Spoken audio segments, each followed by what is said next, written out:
Cruise drugs case में आर्यन खान को नहीं मिली जमानत। बॉम्बे हाईकोर्ट ने गुरुवार को फिर सुनवाई होगी। आर्यन के वकील मुकुल रोहतगी ने कोर्ट को दिखाया अरेस्ट मेमो। कहा गिरफ्तारी के लिए कानूनन सही आधार होना चाहिए। मुकुल रोहतगी की दलील, आर्यन पर साजिश और षड्यंत्र में शामिल होने के आरोप पहले नहीं लगे थे। समीर वानखेड़े पर नवाब मलिक का नया हमला। कुरैशी के साथ मुस्लिम रीति रिवाज से हुआ था निकाह। निकाहनामा जारी करने के बाद बोले नवाब मलिक, जो जिंदगी भर हिंदू होने की बात कह रहे थे उनका सच सामने लाया। नवाब मलिक ने कहा, नियमों के मुताबिक धर्मांतरण करने के बाद कोई अनुसूचित जाति का दर्जा नहीं पा सकता। समीर वानखेड़े का निकाह कराने वाले काजी सामने आए। कहा, नवाब मलिक द्वारा जारी निकाहनामा सही। समीर के पिता ज्ञानदेव वानखेड़े ने भी निकाहनामे को सही बताया। बोले, शादी के 15 दिन बाद बेटे ने कराया था रजिस्ट्रेशन। समीर वानखेड़े की पत्नी क्रांति रेडकर ने कहा, मां की इच्छा को पूरी करने के लिए किया था निकाह। एनसीबी की विजिलेंस टीम ने समीर वानखेड़े का बयान दर्ज किया। 4.5 घंटे सवाल जवाब। डीडीजी ज्ञानेश्वर सिंह ने किरण गोसावी और प्रभाकर सैल से पेश होने की अपील की। समीर से जरूरी दस्तावेज लिए। एनसीबी जांच के बीच समीर वानखेड़े का बड़ा बयान। कहा, सभी आरोप झूठे। मुंबई बीजेपी का महाराष्ट्र के गवर्नर को खत। नवाब मलिक और समीर वानखेड़े मामले में दखल देने की अपील की। गुरुवार को एनसीबी के सामने आ सकता प्रभाकर सैल। एनसीबी ने भेजा है समन। मुंबई पुलिस ने दूसरी बार प्रभाकर सैल का बयान दर्ज किया। रेड से लेकर आरोपियों के पकड़ने जाने तक की डिटेल ली। समीर वानखेड़े पर लगे आरोपों की जांच के लिए मुंबई पुलिस का एसीपी लेवल का ऑफिसर करेगा जांच। नवाब मलिक के खिलाफ ओशिवारा थाने में केस दर्ज। समीर वानखेड़े की बहन यास्मीन ने आईटी एक्ट के तहत केस दर्ज कराया। पेगासस मामले की जांच के लिए सुप्रीम कोर्ट ने 3 सदस्यीय कमेटी गठित की। सुप्रीम कोर्ट के रिटायर्ड जस्टिस रविंद्रन अध्यक्ष होंगे। पेगासस जांच कमेटी में 2 साइबर एक्सपर्ट्स आलोक जोशी और संदीप बोबेराय होंगे शामिल। 8 हफ्ते बाद अगली सुनवाई। पीएम मोदी पर राहुल गांधी का डायरेक्ट अटैक। कहा, कानून से ऊपर नहीं है पीएम। पेगासस की मदद से जासूसी लोकतंत्र पर हमला। राहुल ने पूछा सवाल, क्या जासूसी के डेटा के बारे में पीएम और गृहमंत्री को पता था? बीजेपी प्रवक्ता संबित पात्रा का पलटवार। सरकार की मांग पर ही सुप्रीम कोर्ट ने कमेटी बनाई।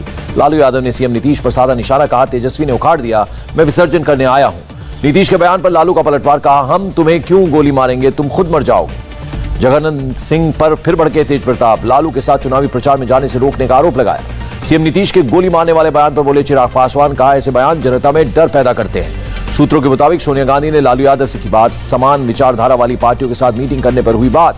सोनिया की लालू से बातचीत को बिहार कांग्रेस अध्यक्ष भक्त चरण दास ने बताया गलत। कहा, बात होती तो मुझे पता होता। मऊ में अखिलेश यादव और ओम प्रकाश राजभर की पहली साझा रैली। गठबंधन का किया औपचारिक ऐलान। अखिलेश यादव का हमला। बीजेपी जिस दरवाजे से सत्ता में आई उसे राजभर ने बंद किया। बंगाल में खेला हुआ, यूपी में खदेड़ा होगा। अखिलेश यादव को उत्तर प्रदेश के मंत्री सिद्धार्थनाथ सिंह का जवाब। 2022 में न खेला होबे न खदेड़ा होबे, सिर्फ विकास होबे। लखनऊ में पाल बघेल सम्मेलन में सीएम योगी का हमला। कहा, पिछली सरकारों में पिछड़ों के साथ नाइंसाफी हुई। मायावती का सीएम योगी सरकार पर हमला। यूपी में खाद उपलब्ध नहीं करा पा रही है सरकार। कहा, कैप्टन अमरिंदर सिंह बनाएंगे नई पार्टी। चुनाव आयोग से मंजूरी मिलने के बाद नाम का होगा ऐलान। नवजोत सिंह सिद्धू ने कैप्टन को अब तक का सबसे खराब प्रदर्शन करने वाला सीएम बताया। 8 नवंबर को पंजाब सरकार ने बुलाया विधानसभा का विशेष सत्र। बीएसएफ का अधिकार क्षेत्र बढ़ाने पर और तीनों कृषि कानूनों पर होगी चर्चा। गृहमंत्री अमित शाह से गुरुवार को मिलेंगे कैप्टन अमरिंदर। किसान मुद्दे पर करेंगे बातचीत। टीवी एक्ट्रेस काम्या पंजाबी ने थामा कांग्रेस का हाथ। मुंबई में कांग्रेस में शामिल हुई। बंगाल में बीजेपी को फिर झटका। रायगंज के विधायक कृष्ण कल्याणी टीएमसी में शामिल। ममता के गोवा दौरे से पहले फाड़े गए पोस्टर और होर्डिंग पर फेंकी गई कालिख। टीएमसी बोली, ये बीजेपी की असहिष्णुता। ममता बनर्जी के मुख्य सलाहकार अल्पर बंदोपाध्याय की पत्नी को मिला धमकी भरा खत। लिखा, मैडम आपके पति मारे जाएंगे। असम के सीएम हिमंता बिस्वा शर्मा ने आचार संहिता के उल्लंघन के मामले में माफी मांगी। चुनाव आयोग ने भेजा था नोटिस। फिर विवादों में घिरे त्रिपुरा के पूर्व राज्यपाल तथागत रॉय। बीजेपी नेता कैलाश विजयवर्गीय के साथ शेयर की डॉग की तस्वीर। पीएम मोदी ने पूर्वी एशिया शिखर सम्मेलन में लिया हिस्सा। स्वतंत्र, खुले और समावेशी इंडो पैसिफिक पर दिया जोर। चीन की नए सीमा कानून को भारत ने बताया चिंताजनक। विदेश मंत्रालय ने कहा, इसका असर द्विपक्षीय सीमा प्रबंध व्यवस्था पर पड़ सकता है। विदेश राज्य मंत्री वी मुरलीधरन 1 से 5 नवंबर के बीच गाम्बिया और सेनेगल गणराज्य के दौरे पर जाएंगे। इंडो पैसिफिक के रीजनल डायलॉग में बोले रक्षा मंत्री। कहा, भारत अपने जल क्षेत्र के वैध अधिकारों की सुरक्षा के लिए प्रतिबद्ध। राजनाथ सिंह ने जम्मू कश्मीर में आतंकवाद से निपटने में सीआरपीएफ, पुलिस और सेना के तालमेल की तारीफ की। गृहमंत्री अमित शाह ने मोदी को अब तक का बेहतरीन पीएम बताया। कहा, हमेशा लोगों के लिए नीतियां बनाई, देश की सुरक्षा से कोई समझौता नहीं किया। 29 अक्टूबर को लखनऊ जाएंगे गृहमंत्री अमित शाह। चुनाव को लेकर पार्टी नेताओं के साथ करेंगे बैठक। 5 नवंबर को प्रधानमंत्री मोदी के केदारनाथ दौरे को लेकर तेजी से चल रही है तैयारियां। 4 धाम बोर्ड एक्टिव। केंद्रीय मंत्री ज्योतिरादित्य सिंधिया ने कहा, किसानों की आय दोगुनी करने के लिए प्रतिबद्ध है सरकार। सिंगू बॉर्डर पर मारे गए लखबीर के परिवार और हिंद मजदूर किसान समिति का नरेला में प्रदर्शन। पुलिस ने लाठीचार्ज किया। टेरर फंडिंग से जुड़े मामलों में एनआईए की रेड। बडगाम, शोपियान और अनंतनाग समेत कई इलाकों में कार्रवाई की। T20 मैच में पाकिस्तान समर्थकों पर उत्तर प्रदेश में बड़ी कार्रवाई। आगरा, बरेली, बदायूं और सीतापुर में 7 लोगों के खिलाफ एफआईआर दर्ज। आगरा में एक कॉलेज ने कश्मीर के 3 छात्र सस्पेंड। पाकिस्तान की जीत के बाद अपने व्हाट्सएप स्टेटस पर पाकिस्तानी खिलाड़ियों की तारीफ की थी। राजस्थान के उदयपुर में भी पाकिस्तान की जीत के जश्न पर बवाल। हिंदू सेना के प्रदर्शन के बाद महिला स्कूल टीचर गिरफ्तार। पटना गांधी मैदान सीरियल ब्लास्ट मामले में कोर्ट ने सुनाया फैसला, 9 आरोपी दोषी, एक बरी। दिल्ली एम्स में भर्ती पश्चिम बंगाल के राज्यपाल धनखड़ से मिले गृह मंत्री अमित शाह, अच्छी सेहत की कामना की। जम्मू कश्मीर के उपराज्यपाल मनोज सिन्हा ने श्रीनगर एयरपोर्ट में एक युद्ध स्मारक को कश्मीर के रक्षक के तौर पर समर्पित किया। वाईएस विवेकानंद रेड्डी हत्याकांड में सीबीआई ने 4 आरोपियों के खिलाफ चार्जशीट दाखिल की। दिल्ली के बुजुर्गों को अयोध्या में रामलला के मुफ्त दर्शन करवाएगी केजरीवाल सरकार, कैबिनेट बैठक में दी गई मंजूरी। 29 से 31 अक्टूबर तक तमिलनाडु और पुडुचेरी में बारिश का अलर्ट, मछुआरों को समंदर में न जाने की चेतावनी। दिल्ली के स्कूलों में 1 नवंबर से नर्सरी से 12वीं तक की सभी क्लासेस शुरू होंगी। दिल्ली में छठ पूजा मनाने की भी मंजूरी मिली। डिप्टी सीएम बोले, दिल्ली में कंट्रोल में है कोरोना। दिल्ली में पटाखे लाने पर कार्रवाई, पुलिस ने 2 लोगों को गिरफ्तार किया। दिल्ली में पटाखों पर है बैन। छत्तीसगढ़ के बिलासपुर में 15 साल के लड़के के अपहरण में 7 गिरफ्तार, 10 लाख की मांगी थी फिरौती। 7 दिनों बाद खुली पीर पंजाल में मुगल रोड, भारी बर्फबारी के चलते बंद कर दी गई थी सड़क। बंगाल में ग्रीन पटाखों की बिक्री को मिली इजाजत। दिवाली छठ पूजा पर 2 घंटे पटाखे चलाने की मिली छूट। लखनऊ में 6 सीनियर आईपीएस अफसरों का हुआ तबादला। कानपुर और आगरा के आईजीपी बदले गए। लखीमपुर हिंसा मामले में एसआईटी ने चश्मदीदों के बयान लेने के लिए जारी किए नंबर, लोगों को पहचान गुप्त रखने का दिया भरोसा। लखीमपुर खीरी मामले का मुख्य आरोपी आशीष मिश्रा हॉस्पिटल से जेल शिफ्ट, डेंगू की वजह से अस्पताल में था भर्ती। यूपी एटीएस की बड़ी कामयाबी, म्यांमार बांग्लादेश नागरिकों को अवैध तरीके से भारत लाने वाले गिरोह के 4 सदस्य पकड़े गए। बीजेपी एमएलए भगवती सागर ने पुलिस पर लगाया दलित की हत्या का आरोप, पीछे भागते दिखे एसपी, वीडियो हुआ वायरल। मुंबई में ट्रक को बेस्ट बस ने मारी टक्कर, 7 लोग घायल, सीसीटीवी में कैद हुआ हादसा। अभिनेत्री शर्लिन चोपड़ा का बयान, राज कुंद्रा और शिल्पा शेट्टी ने दी अंडरवर्ल्ड की धमकी, 75 करोड़ की मानहानि का नोटिस भेजा।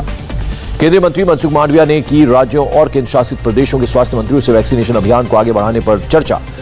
इन्वेस्टर्स की समिट पे बोले स्वास्थ्य मंत्री, सामान्य दवाओं का सबसे बड़ा उत्पादक है भारत, वसुधैव कुटुंबकम ही हमारी नीति। डब्ल्यूएचओ से कोवैक्सीन के आपात इस्तेमाल को नहीं मिली मंजूरी, 3 नवंबर को होगी अगली बैठक। ओमान में कोवैक्सीन को मिली मंजूरी, ओमान जाने वाले भारतीयों को नहीं रहना होगा क्वारंटीन। अमेरिका में एफडीए के पैनल ने फाइजर की बच्चों की वैक्सीन का किया समर्थन, अगले हफ्ते की बैठक में मिल सकती है मंजूरी। गुजरात में दिवाली की छुट्टियों के बाद सूरत लौटने वालों के लिए आरटीपीसीआर टेस्ट जरूरी। केरल में 24 घंटे में कोरोना के 9,445 नए केस, 93 की मौत। ओडिशा में कोरोना के 549 नए केस, अब तक 8,318 लोगों की मौत। लद्दाख में कोरोना के 9 नए मरीज मिले, 24 घंटे में किसी मरीज की नहीं गई जान। दिल्ली में 24 घंटे में कोरोना के 38 नए केस आए, 13 लोग रिकवर हुए। सऊदी अरब ने पाकिस्तान की 4.2 बिलियन अमेरिकी डॉलर की मदद की। इमरान खान ने प्रिंस सलमान का धन्यवाद किया। अफगानिस्तान की सीमा पर 4 पाकिस्तानी पुलिसकर्मियों की गोली मारकर हत्या, गश्ती दल पर फायरिंग कर फरार हुए बंदूकधारी। आईएसआई के नए चीफ नदीम अंजुम के नाम पर इमरान खान ने लगाई मुहर, पाकिस्तानी सेना का था भारी दबाव। भारतीय मूल की अनीता आनंद बनी कनाडा की नई रक्षा मंत्री, कोविड वैक्सीनेशन अभियान में किया था अच्छा काम। यूएन महासचिव की सभी देशों से जलवायु परिवर्तन पर एक्शन लेने की अपील। राजनीतिक रिटायरमेंट के ओर करीब पहुंची एंजेला मर्केल, नई सरकार के शपथ लेने तक बनाया गया कार्यवाही चांसलर। म्यांमार के मांडले में एक के बाद एक 2 बम धमाके, हमले में 9 लोग जख्मी हुए। शेयर बाजार में गिरावट, सेंसेक्स 207 अंक और निफ्टी में 57.45 अंक पर बंद हुआ। सोने और चांदी में गिरावट, राजधानी दिल्ली में 10 ग्राम सोने की कीमत 244 रुपए की गिरावट के साथ 46,747 हुई। अमेरिकी डॉलर के मुकाबले 7 पैसे टूटा रुपया, $1 की कीमत 75.03 रही। T20 वर्ल्ड कप में इंग्लैंड की लगातार दूसरी जीत, बांग्लादेश को 14.1 ओवर में 8 विकेट से हराया। Jason Roy man of the match. ICC T20 rankings में पाकिस्तान के मोहम्मद रिजवान ने विराट कोहली को पछाड़ा। रिजवान चौथे तो विराट कोहली 5वें पायदान पर खिसके। भारत के खिलाफ मुकाबले से पहले न्यूजीलैंड की टीम को लगा बड़ा झटका, ओपनर मार्टिन गुप्टिल चोटिल, खेलने पर सस्पेंस। और Olympic gold medalist Neeraj Chopra, Vijay Dahiya, Mithali Raj समेत 11 खिलाड़ियों को मेजर ध्यानचंद खेल रत्न पुरस्कार।